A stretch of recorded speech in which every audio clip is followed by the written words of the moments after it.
Welcome to a presentation on Reverend Dr. Martin Luther King Jr., an American hero and civil rights leader. English 9 and 9 honors classes will focus on the question, how can words inspire change this year, as part of a unit on human rights and persuasion. The unit examines writings and speeches by Dr. King, Knight author Elie Wiesel, and even West Springfield graduate and Duke women's basketball coach Kara Lawson. Some background on Dr. King. He was born in Atlanta, Georgia in 1929 to a pastor father and a schoolteacher mother. He was accepted to Morehouse College at the age of 15, where he studied medicine and law before following his father's footsteps into the ministry, transferring to Crozer Theological Seminary, where he earned a bachelor's degree. He later earned a doctoral degree in theology at Boston University. His early career began in Alabama as a pastor at the Dexter Avenue Baptist Church in Montgomery.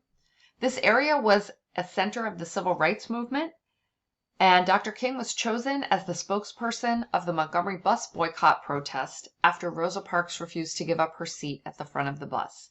This brought him into the national spotlight for his leadership and speaking skills.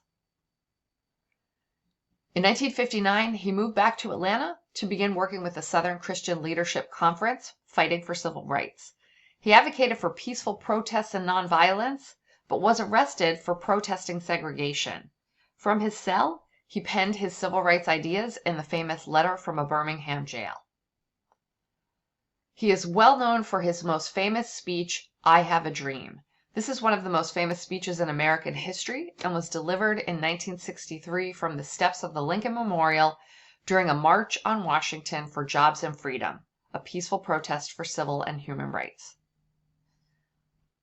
Sadly, he was assassinated in April '68, gunned down by James Earl Ray, ending the life of a great American whose legacy lives on today.